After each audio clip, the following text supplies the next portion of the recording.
Hi, everyone. My name is Kara Bernstein, and I am here at the Four Seasons Denver at our 10th edition Healthcare Providers Transformation Assembly. I am joined today by Steve Allen. He is the retired CEO at Nationwide Children's Hospital. Thank you so much for being here, Steve. It's my pleasure, Kara.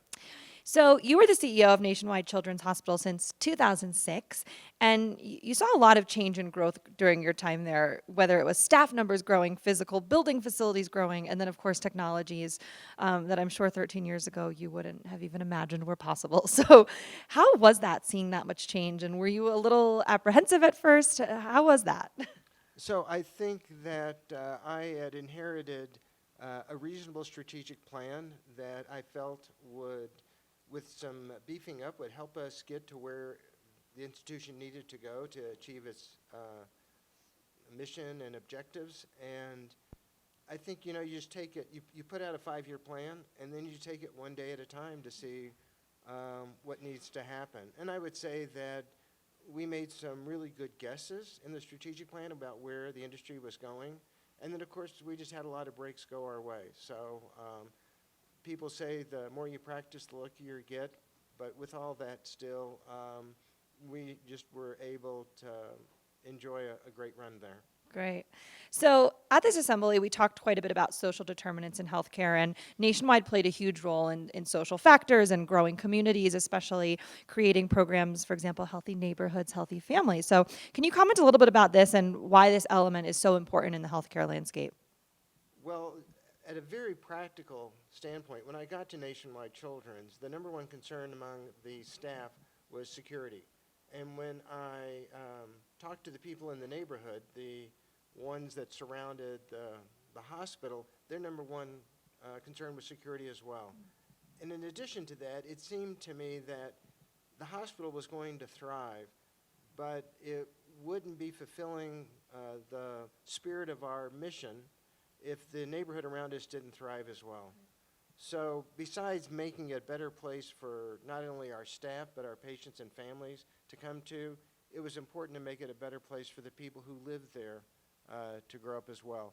And again, because we advocate on behalf of all the children in our community, we know that the environment that children grow up in has a big impact on their ability to achieve their full potential.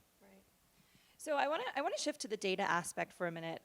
We have a lot of data, obviously, and so what do care providers do with it, or rather, what should they be doing with it? And I'm sure there are a lot of best practices as well as, how do you even keep up with it? Right. So I don't think, as a number of your speakers have pointed out during the session so far, the challenge isn't enough data. It's how is it that you turn that data into information? What we do, and we try to have some discipline around it, is we say, well, what is it that we're trying to accomplish? And then what is the information that we need in order to help us make that happen? Because if one just goes on a data dredging exercise, you can just produce reams of data and be very unproductive with you and your people's time. And then with AI and machine learning still at the forefront of the conversation, obviously the patient experience is really transforming because of this. So I'm curious how you think this has changed the role of the C-suite in healthcare.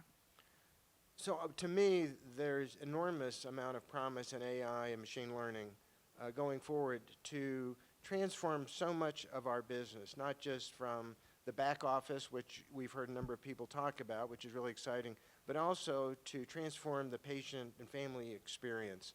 I believe that healthcare has been a little slow in picking up on some of that. We're behind some of the other industries about how they've utilized that. But I see that, the most dramatic impact I believe it'll have is on people's experience accessing our institutions. It is still way too onerous for people to get access to us, no matter how nice our frontline people are and things like that. But I believe that AI and machine learning will enable us to be able to overcome some of the technical challenges that has prevented us from making this a better experience. Right. So only time will tell. Yes. Is there one specific thing or one specific project that you're most proud of from your time at Nationwide? There's a number of things. I really enjoyed the whole experience of working with 14,000 people who just live the mission of the place every single day. I would say I'm proud of our ability to take gene therapy to FDA approval, to create a real cure for disease.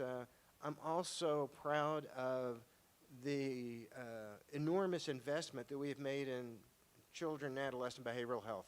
It's something that so many in our industry has shied away from because of a number of very reasonable reasons, but we have changed the national dialogue with that.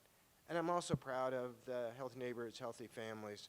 I believe that it is the obligation of elite American academic healthcare institutions to go outside their four walls and to be a force for good in improving the lives of the disadvantaged in our communities.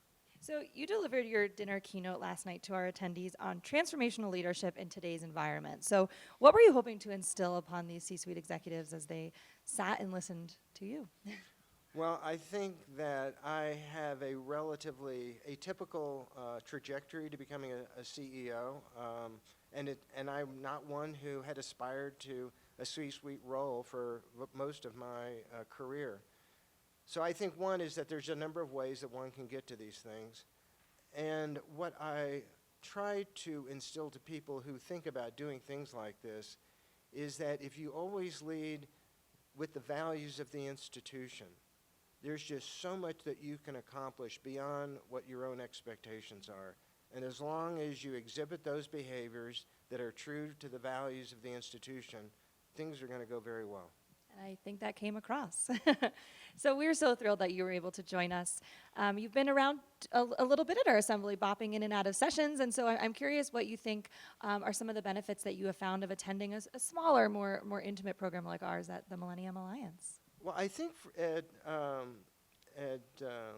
meetings such as this with the size, it seems to be much easier just to strike up conversations with people whom I otherwise wouldn't have interacted with.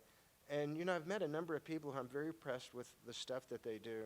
I think the other thing is that you have the chance to interact with vendors who, there's just so many out there, it's often hard to winnow through those to see which ones. And to have them present at these sessions and talk about how it is that they produce solutions, I find intriguing and stimulating. Well, thank you again so much for joining us, and hope to see you soon. All right, thank you, Kara.